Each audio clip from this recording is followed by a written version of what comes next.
on the Texas A&M Sports Network. From Learfield, live from Ludy's Country Store and Barbecue on Harvey Road in College Station. Welcome to the Aggie Basketball Hour with Buzz Williams. Presented by Coors Light. Choose chill and gig 'em Aggies. 2024 Coors Brewing Company, Golden, Colorado. Celebrate responsibly. Rudy's Country Store and Barbecue. Visit rudys.com to find real Texas barbecue near you. And by Twisted Tea, hard iced tea for the 12th man. Please drink responsibly. Now, here is the voice of Texas A&M basketball, Andrew Monaco. Howdy. Welcome to another edition of the Aggie Basketball Hour. It's with Buzz Williams. And for the next 60 minutes, we are talking Aggie men's basketball. We do it with the head coach of the Fighting Texas Aggies, Buzz Williams. We're also going to talk with head strength and conditioning coach Steve Gephardt. Gep will actually tip off our show. The Aggies are now 11-2. Non-conference play is in the rearview mirror. SEC play just ahead. Aggies have won 7 in a row after Saturday's 92-54 win over Abilene Christian, which featured Wade Taylor IV's first career double-double, and he's now second all-time scoring at Texas A&M, passing Vernon Smith into number 2. He wasn't the only player to have a double-double. Zurich Phelps had a double-double as well with 12 points, 10 rebounds, his first as an Aggie, the third in his career. As we said, great time of the year. New Year's upcoming, but also that transition from non-conference to conference play where there are 10 SEC schools ranked in the AP Top 25. We will talk about that and more. We have a reminder for you, and we will bring this up again in this hour, that today is the last chance to enter the Battle at Reed sweepstakes. You can win a chance to watch the Aggies beat those Texas Longhorns on January 4th with floor tickets along with a VIP experience. Here's what that includes: a signed Wade Taylor basketball, a pregame meal with the team. You can attend the team shoot-around, and more cool stuff. It's sponsored by Texas Aggies United, the official NIL partner of Texas A&M Athletics. How do you enter? Go to the Texas Aggies United Facebook page, Instagram, or Twitter pages. That's where you enter. Just type in Texas Aggies United on any platform to find it. We'll remind you again in this hour about that outstanding contest and the Aggies taking on the Longhorns on Saturday. So much to get to. We'll do it. Gep's up first. We return to Rudy's, 504 Harvey Road here in College Station. This is Aggie Basketball from Learfield.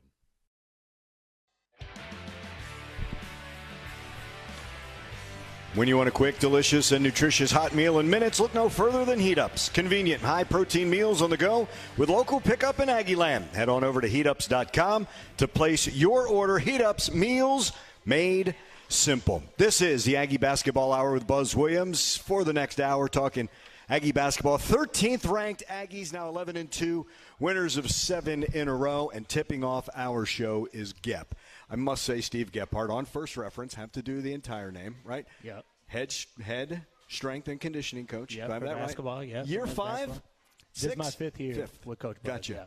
Good to have you here. Thank you. Yeah. Great to be here, man. We don't always, we talk so much. I need to say this off the bat. You could probably, because of your family, you could talk more about my job in the Gephardt, Salt Lake City. Matt Gephardt is a troubleshooter, for lack of a better phrase, KSL in Salt Lake. You could probably talk my job better than I can talk about your job. But I don't spend a lot of time behind a mic, and so I'm not nearly as skilled as they are. But, yeah, my dad worked in the TV business for a long time in Utah. Yeah. And then, kind of find people who are doing bad business or something like that and kind of put a camera in their face and expose the bad business. And in his retirement now, he endorses companies that are doing good business. Does he really? And then and then my older brother took over that mantle, so he does kind of the Gephardt thing that up there in so Utah. Cool. Yeah, that is so cool. You talk about a name you can trust, right? That's I hope so. That's what he absolutely built. 5 years here. Gep, I talk about this an awful lot about when you see players change their bodies or you see players the difference that it is from year to year. I call it the work that they do in the dark. But a lot of that work that they do in the dark is with you, isn't it? Yeah. And we've had a lot of success here with that, and that is 1,000% a testament to how much Coach Buzz believes in the weight room.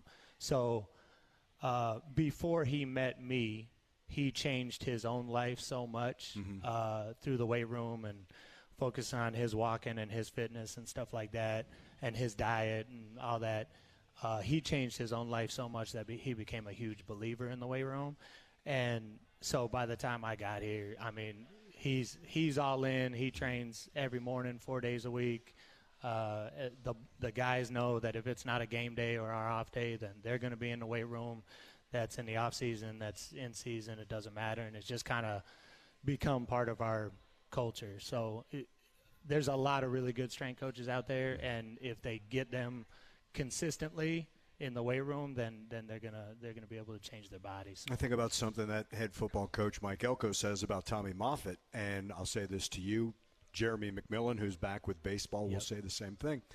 There are a lot of times over the course of an offseason where they hear your voice more than they hear Coach Buzz, don't they? That's right. I spend a lot of time with him, because I'm at the practices and stuff like that with him, but also kind of all through the offseason when, the coaches can do a lot more with him now than they could a decade ago in the offseason. But, there was a stretch in there where the coaches couldn't even touch him in the offseason for a lot of it, Almost like a true dead period. Yeah. And so, they'd still be in there with me or whatever, but – I spend a lot of time with them. I freaking love them, like unbelievable group of dudes. So, I spend a lot. But that's important, and we always talk about this about Coach Buzz is when he hires you to do a job, he allows you to do the job. It's not like Buzz is doing your job and Buzz is doing Lyle's job, but no. Do your job. You have to have that trust to be successful, do you not? Yeah, 100%. Yeah. And he never is looking over my shoulder. He's just supporting. And I would say that's true with everybody on our staff. Right. Like you said, everybody Coach calls it buckets or whatever, everybody kind of has their role, their thing that they're trusted to be good at. And he's not micromanaging them. He's just supporting them. And our players know, like, if they need something for their body, they're going to come to me. If they need something, if they have a question about defensive something or other, they're going to go to Coach Dev. Offense, Coach Lyle, special team, it goes on and on. Like, Coach Layer's a rebounding effort genius. I had never even heard rebounding talked about the way that our staff does, and they're so intentional about everything they do, and Coach is so good about encouraging them down one path and then just letting them take it over. So, yeah, for sure, 100% support. What do you know now that you didn't know when you got into this? Or what do you understand better now? And how many years has it been? So this is my 5th at A&M. I spent 13 at TCU before this, and then 1 year as a GA at UAB. I guess what I know better now, I'm trying to remember. Coach Yo, who does our women's basketball, she has some saying for this that I'm going to screw up if I try to remember. But she's our women's basketball strength coach. But she's basically, she has this thing that she says about at first you know nothing, and then you go out and you try to learn. So you read a bunch of books and you listen to podcasts and you take information in from your friends and stuff like that. And then you're like, oh, now I have all this knowledge, so I'm going to try to apply all of it, and then you end up doing too much or you end up making it too much about you and not about necessarily what's best for the athlete at that time of the year. And then as you get a little bit older, you just kind of simplify things a little bit more. And I think that's what I know now that I didn't know then is like, what are the things that are actually important? What are the things you need to emphasize that the guys need to improve on? And then, honestly, like how much freedom the players, especially nowadays, can have in their own development. You know, like especially how many seniors we got? 8 or 9 or something like that. Like these guys know they've been through it, and some of them have been with me for a long time. Some have been other schools and stuff like that, and they know a lot of times what they need. They know what they're lacking from an athleticism standpoint and stuff like that. So, letting them take a huge role in their own development and stuff like that, and just guiding them along the way. Core is always important, but flexibility becomes important. And all these things, it's not a matter of just, I'm going to get stronger. Well, that may not work for basketball. It may work for what you're doing in football. You also have to kind of tailor it to each athlete, do you not? Yeah, and, functional mobility, functional strength, too. Like one of my really good friends has a book called Movement Over Maxes. He's the baseball strength coach at TCU. His name's Zach Dakin. And, that's kind of a really good philosophy, like that title. Be able to move before loading them up heavy. Like, make sure they can move the right way, and then you can get stronger kind of in those ranges of motion. And then, we do a lot of, like, kind of breakdown mobility stuff. This is going to be really boring. I don't know if we have time. As you go up the joints of your body, this is the way I learned it at least. As you go up the joints of your body, it should go on an alternating pattern of mobility and stability. So mobility, basically your flexibility, ability to move at that joint, and stability, your ability to kind of like resist that overextension, over rotation, whatever, right? So going up the joints of your body, your ankles should be mobile. Your knees should be stable. Hips, next level up, should be mobile. It's a ball and socket joint. You should be able to move it every which way. Your lumbar spine, 3 segments of the back, your lumbar spine should be stable, right? You don't want a lot of flexion, extension, rotation out of that part of your spine. Your T-spine should be mobile. You should be able to move a lot in the center of your spine. Your cervical spine should be stable. That's a stable joint complex. You see a lot of injuries in that kind of section. And then your shoulders, just like your hip, your elbows, just like your knee, should be stable. Gotcha. And your wrist, like your ankle. So it's probably the most boring part for the guys, but we probably spend the first 8 minutes of every session just focusing on ankle mobility, hip mobility, T-spine mobility, shoulder mobility, all that stuff, and then activating the muscles around the joints that are supposed to be stable. Your VMO that sits above your knee, your core, your glute that are going to help stabilize your lower back, and on and on. So this isn't a season thing. This is a life thing for them, is it not? Yeah. And because of the consistency that coach sends them in there, like I don't have to change much in my program. You know what I mean? Like I got to be smart. If we're playing Vanderbilt at 8 o'clock at night on a Wednesday and we have to train that next Thursday, I have to be smart in that situation. But, like, we're consistent enough with our grind that, I don't have to change too much about our program as far as from a strength and conditioning standpoint, even when we hit the in-season. When you find an athlete who now sees how his body has changed, or that little bit where he is more flexible or stronger or more stable, does that light bulb burn a little brighter in them? And is that you've introduced them, they like it, now they want to do it more? Yeah.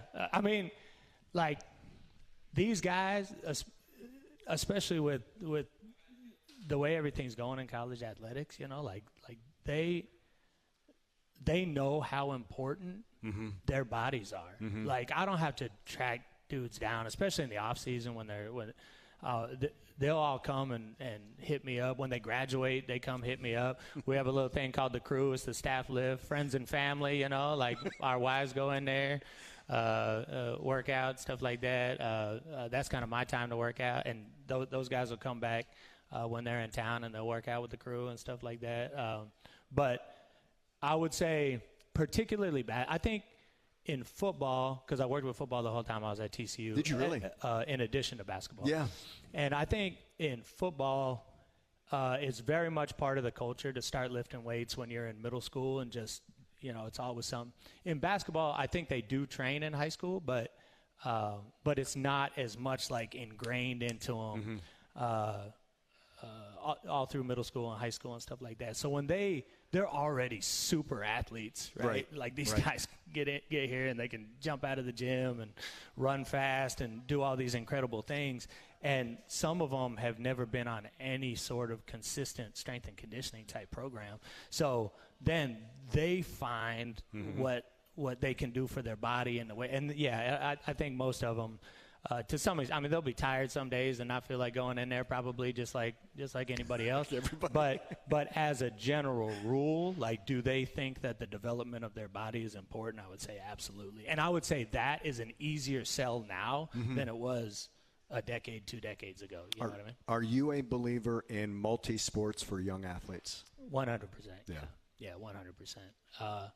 And if not, if you're only drawn to one sport, that's fine. But you need to find other ways, maybe outside of sport, to move in different ways. You know what I mean? I didn't think of that. Yeah. Or do some kind of like strength and conditioning type training to counteract the movement that you're getting over and over again in that one sport. But I think if you're looking at prevalence of injury, I think it's pretty like scientifically proven. But if you got a young one that's like, I only want to play this sport year round. This is all I'm interested in doing. Then finding some other avenue, whether it's just playing games or whatever it is, where they can do a different type of movement to keep them more well-rounded. It's interesting. It's interesting, isn't it? In high school, football coaches liked their skill guys to run track. Well, I wanted the linemen to wrestle. Leverage, like that, leverage. Right? It was the leverage, right? There's something to that. You know what I mean when I say that old school mentality, right? There is something to that, is there not? Yeah, and I would say from that standpoint, like that gets more into performance, right? So wrestling is going to help you. You're kind of getting at wrestling is going to help you with leverage if you're on the line, right? That's more for sports performance. I think the biggest benefit of doing multiple sports is the injury prevention piece. Yeah. Because of overuse? Because of overuse. You can't pitch 12 months out of the year. Yeah, if you're pitching or outside hitter in volleyball or you name it. Like basketball, if you only play basketball has a certain set of movements that they're going to do over and over and over again, and you're going to run into overuse type stuff. So, yeah, from a performance standpoint, it can definitely be beneficial. And from an injury prevention, I think it's very important. Enjoy the heck out of this. Thank you, my friend. Happy New Year to you. Yeah, the grandbaby's doing good? Doing just fantastic. Yeah, that was also part of the Christmas. That was a kind of a gift as well. Yeah. Awesome. And I get to give them back. Yeah, no doubt, right, when it's over? Gep, thanks so much. All right, thank you. A reminder, the 12th Man Foundation is the official fundraising organization and ticket provider for Texas A&M Athletics. Support a 75-year legacy and help shape the future of Aggie Athletics by noting today at 12thmanfoundation.com. More of the Aggie Basketball Hour with Buzz Williams when we return. It's Aggie Basketball from Learfield. At Costa Vida Fresh Mexican Grill, we source high-quality ingredients and make our recipes from scratch every day, starting with our fresh tortillas to our chips and queso, Baja Bowls, quesadillas, tacos, and more. Find us at CostaVita.com or in South College Station today. We continue with the Aggie Basketball Hour. Buzz Williams, and the head coach of the Fighting Texas Aggie, joins us here at Rudy's. Howdy, Merry Christmas, Happy New Year. Hoping I haven't missed anything. You got all of it. Happy Buzz's bunch. Brandon, I just had to start with this with you. Brandon, that was really crushed it, Buzz. That was a very memorable experience for everybody. Those involved, those that were listening, it was really cool. I loved the introduction, and then he just nailed it. So I'm on the bus coming back from Las Vegas, listening to the pregame.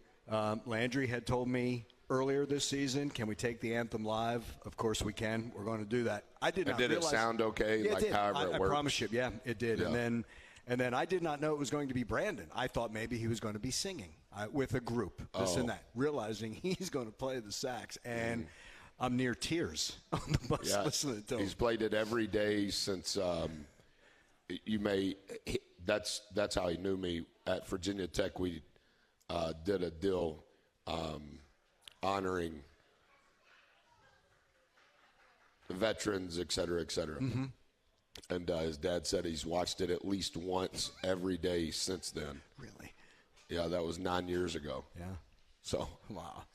And then he played it for us, practiced it for us at Frank's, all these guys that go to Frank's on Friday morning. And you should have seen the customers that were in there who had no idea what was going on. Mm-hmm. that was almost as memorable as what happened Saturday afternoon. Those people are walking in, sure, whatever that's called, convenience store or whatever, and they just stop. It was. He did great, and he got a standing ovation, and should have, yeah, and should have, and the groundswell of the decibel level of those singing continued to increase as it went. Like you could.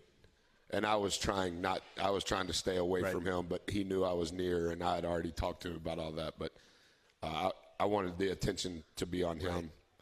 But I just watched him, and it got louder and louder with each verse or stanza, whatever the musical term is. Yeah, really cool. And then because he's got an infectious smile when you're around him, because he will stop by the table. Say hello. He listens to every broadcast, Buzz, whether it's football, basketball, baseball. He's got to be one of the biggest fans. So, well, he can't see it. Nope. So it's the responsibility. The reason he wanted it on the radio is because of how much he thinks of you. Yeah. Because you are his connection to all of the players, but what's happening and the environment, and like all of those children who have different special parts to who they are, the more I have been around those that are blind, they say that your other senses are heightened. And Corey walked up to him and said, "Good to see you." Mm-hmm. And, he's semi-funny. Yeah. he said, "It's good to hear you." And, Corey was not saying it in that lane. Correct. And Corey was telling me Saturday night that Brandon said that. And I go, "Well, sweetie, he can't see you." No. But, when she said hello to him, yes, he knew it was her because of her voice. Mm-hmm. Yeah. And when I was talking to Coach after the game and he was talking about Brandon, he has met our kids through Buzz's Bunch, not the games, but, the camps, et cetera. But how he knows our kids is through listening to you and Coach. Yeah.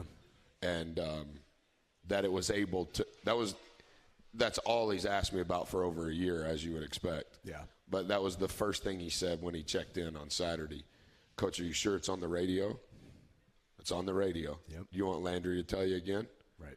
"We've already told you this." But, it was just so important, sure. And I think that on a lot of levels that's really cool. And that is near and dear to your heart, Buzz. I know that. And it's been everywhere you have gone, and it's been a sensation. And I love meeting the Buzz's Bunch campers, for lack of a better phrase, who have been you since Milwaukee and Marquette. Oh, yeah. There was, that's fantastic. when I was at when we played Purdue in Indianapolis, Trinity and her family, who've been apart since the inception, they didn't come to the Buzz's Bunch game because it was a 7-hour drive to Indianapolis instead of a 19-hour drive here. And so they were at the game, and then Wisconsin was in the event, the Indy Classic. Yes. They played after us against Butler, and Coach Gard, who has been employed at Wisconsin his entire Division I career as an assistant and replaced Coach Ryan. One of the original Buzz Bunch members wanted to be a manager for me, and I said, "No, that's too much on your family, but we'll find a place." And Coach Gard hired him as a manager. And now Joey is a high school coach in Milwaukee. Wow. And Coach Gard, we went and, we had to speak at that deal Friday night before we played the coaches. And Coach Gard says, "How's Joey doing?" I said, "He's doing great." And it's because Joey worked for him. Joey's been a high school coach for 5 years, so he worked for him 9, 8, 7, 6 years ago, graduated from Wisconsin and became a coach. Wow. Yeah, it's really cool. I love when things like that can intersect. That's right. With one another. That's exactly right. Just fantastic. More of the Aggie Basketball Hour with Buzz Williams. We return to Rudy. Stay with us. This is Aggie Basketball from Learfield. We want to tell you when you need a new roof or just have a pesky leak, you want to call on the winning team at Schulte Roofing, home of the Bulletproof Roof Guarantee. Get the best. Visit SchulteRoofing.com. Hey, a reminder that today is the last chance to enter the Battle at Reed sweepstakes. You can win a chance to watch the Aggies beat the Longhorns this Saturday, January 4th, with floor tickets along with a VIP experience. And here's what the VIP experience includes: a signed Wade Taylor basketball, a pregame meal with the team. You can attend the team shoot-around, and much more cool stuff. It's sponsored by Texas Aggies United, official NIL partner of Texas A&M Athletics. How do you enter? Go to the Texas Aggies United Facebook or Instagram or Twitter pages to enter. Just type in Texas Aggies United on any of those platforms to find out. Texas Aggies United, the battle at Reed, the Aggies and the Longhorns on January 4th. More of the Aggie Basketball Hour and Buzz Williams. We return to Rudy. Stay with us. This is Aggie Basketball from Learfield.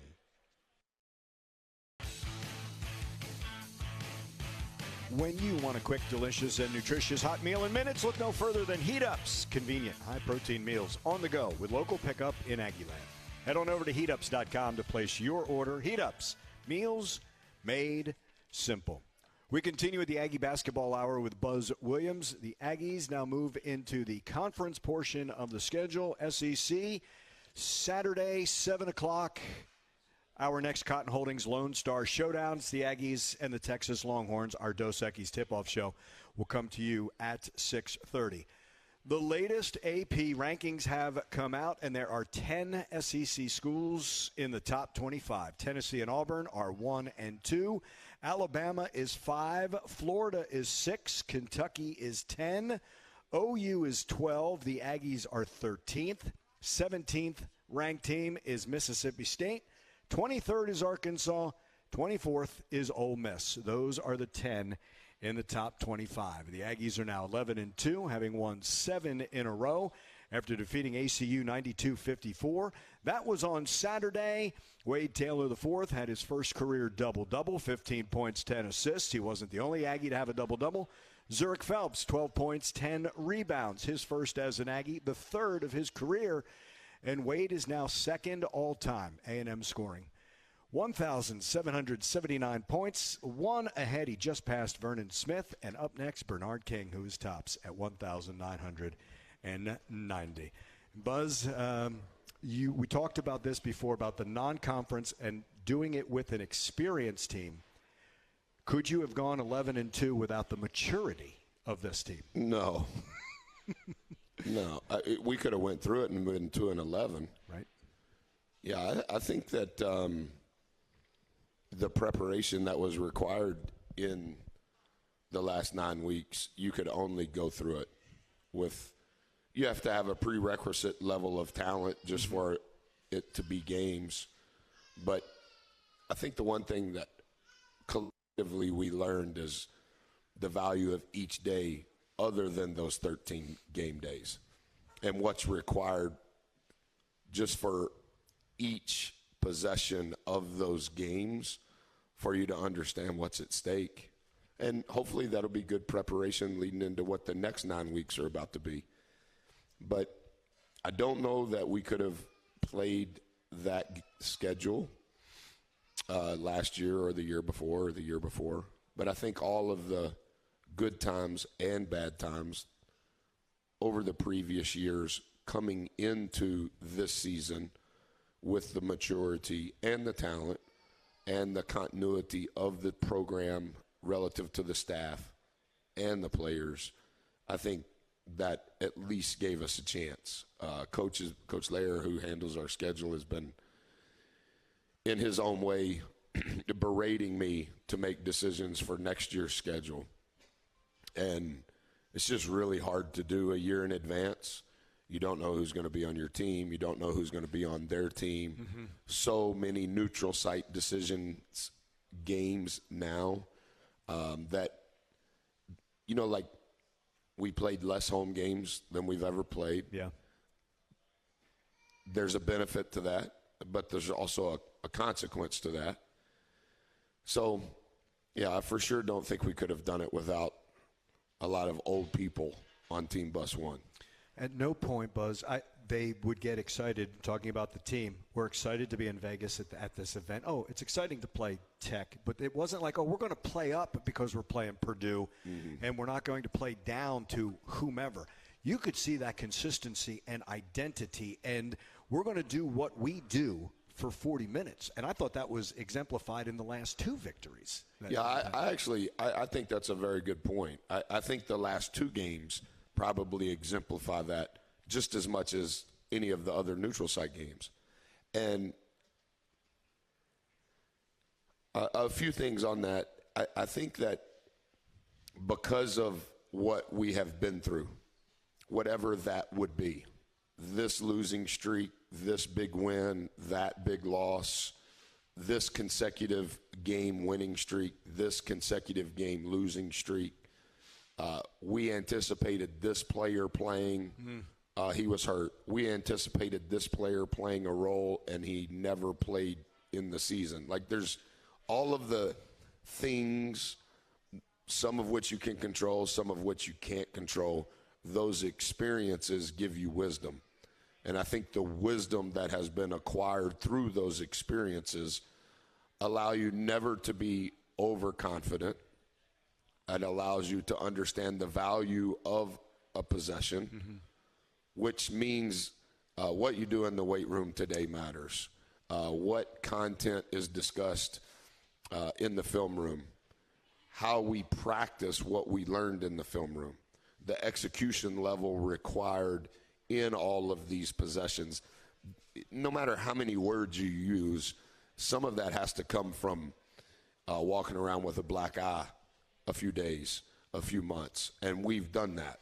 And so I think all of those things leading up to the last 9 weeks is what has led to 11-2. I have always said, I told you the joke that I had with Rock when a transfer was coming in, like, Rock, does that player fit? Rock's like, yes. And then I'd ask him again, and he would say, Andrew, do you really think that we would bring in someone who doesn't fit? Yeah. But it seems now, Buzz, it feels like Zurich has been here longer than however many months. And the same thing with CJ and the same thing with Pharrell.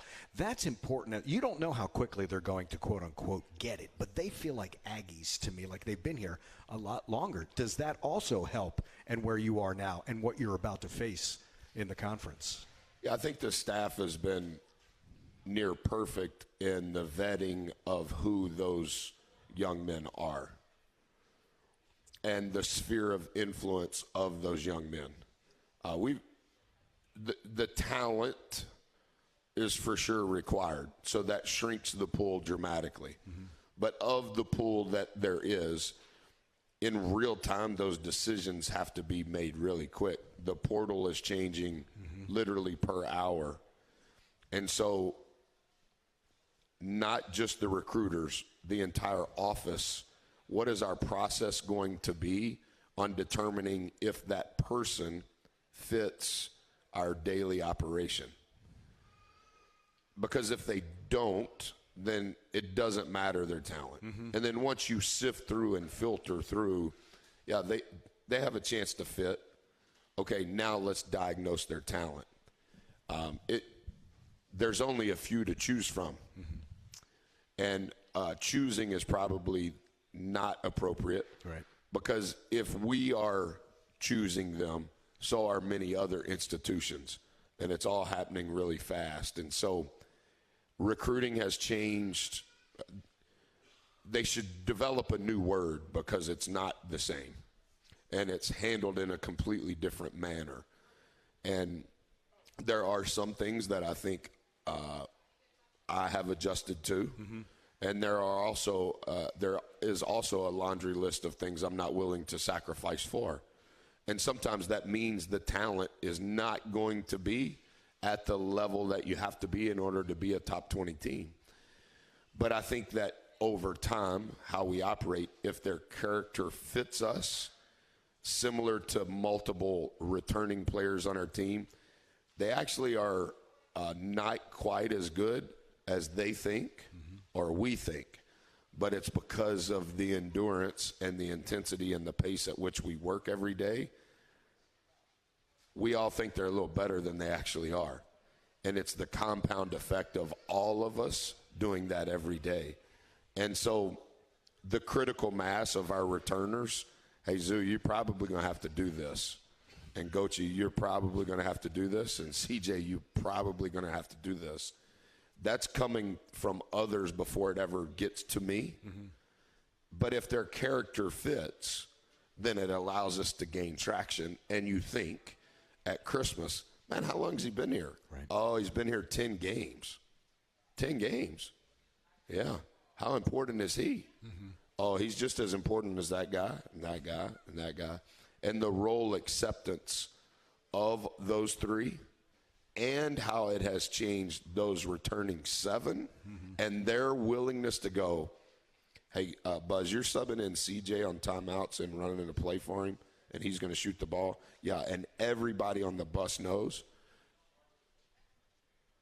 And those returning guys go, Coach, am I out or is he out? Because I know that's what's about to happen. Oh. You know, it's like anything else. The most important things are normally the things that are invisible. And what we're talking about right there, that's invisible. Are they the best players? No. Mm-hmm. Are those returners the best players? No. Are we the best coaches? No.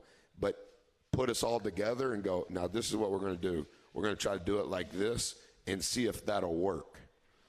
And then we're going to practice that plan every day. Well, it doesn't mean that we're good.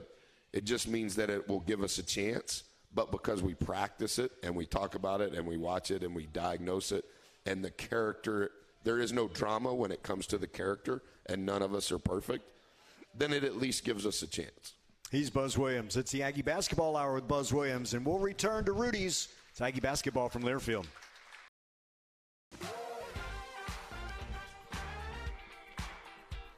Head on over to your local Rudy's or Rudy's.com to place an order for their real Texas barbecue. Enjoy 100% oak smoked meats, delicious sides, and Rudy's signature sauce. Don't forget, Rudy's serves made-to-order and grab-and-go breakfast tacos every day until 10 a.m. It's the Aggie Basketball Hour with Buzz Williams as we wrap up this hour together. My thanks to Kevin Menchow. Our engineer here at Rudy's, Kelly Freeman, is producing the Aggie Basketball Hour back at Learfield. Aggies and Texas on Saturday. Cotton Holdings Lone Star Showdown. This one for basketball. 6:30 with our Dos Equis tip-off show. Steve gave me 2 questions for tonight. Who is your MVP on offense and MVP on defense during the first half of this season? I'm not good at any one person. So I would say Lyle is our most important person on offense, and Devin is our most important person on defense since they're the coordinators. I like it. And then, well, Devin's already been on the show, right? Yeah. All right, so then when Lyle comes, he has to pick a player. Okay. Because I'll get in a bind with I'm gonna keep picking a player. Okay, I'm going to keep that one. So Lyle needs to pick. Okay, and now he's going off the wall with this one. If one of Wade Taylor's teammates had kids, would they name him Wade or would they name him 4? Yeah, it's got to be 4. It really does. And then Mr. Taylor is the 3rd, and 4 is the 4th. Gep calls for Taylor Wade because the golf equipment. Yeah. Taylor made. Mm-hmm. And the Taylor family, Mr. Taylor, is a fashion guy like me. Uh-huh. And so he has a lot of his tailor-made on his stuff, the logo. And, 4 has a tattoo, tailor-made, with the 4 at the bottom of it. So I think it has to be 4. It can't be Wade. No. They can give him a nickname Wade, but right. The name has to be 4. So you have known this family. You always talk about relationships, right? How special will it be when you finally meet 5, when 5 comes into the world? I'm hoping that it's 4's first child. 4 has an older sister that's a way better player. Oh, he's always said that. Yeah. She works for the Sun Belt. She's been out of college 1 year. But she holds all the records, does she not, at Texas all State? of them. Yeah. I would say she holds more than what Four's going to hold here when Four's done. Yeah. Yeah, like they're just great people. And it's a family reunion at every game. Yeah. You know, like they were in Indy. You don't even know all of them. No. They're all wearing Taylor Wade gear. It's phenomenal. But Wade needs a Wade junior. You know what I mean when I say junior? He needs 5 to have to raise a 4, right? Yeah. 5 needs to be like 4 so he can experience what you've been experiencing. If 5 is like 4, then he's going to have a great life because there's not a better person than 4. Someone asked me about 4. It was last year before we went into the tournament. I said, I want you to understand that the joy that Wade plays with, I said, he's not Magic Johnson, but he plays with that joy. You know that smile on his face is Magic Johnson-like, is it not? He plays with great joy. 5, that was a play. I've only called 2 players by their number. 5 was the point guard at Virginia Tech. 4, obviously, is the point here. 5 texted me the other day, and he goes, hey, Coach, when are we going to get 3? And I was like, I thought you were in charge of that. And he didn't think I was going to pick up on it. Yeah, I got it. We're going in descending order, right? Yeah, well, you help me find him. That's right. Where is 3? We can get 3. We need 3 next year. Yes, we do. We need 3 to hurry up and show up. Please you got any ideas? Send me his number. DM him for me.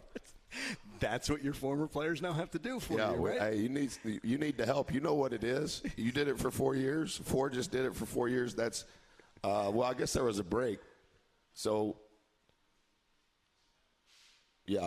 years 1 and 2 here was not 5 or 4. But no. We need 3 now. We need 3. Yeah. We need 3. We don't need another 2-year gap. No. Rock's in charge of that. There we go.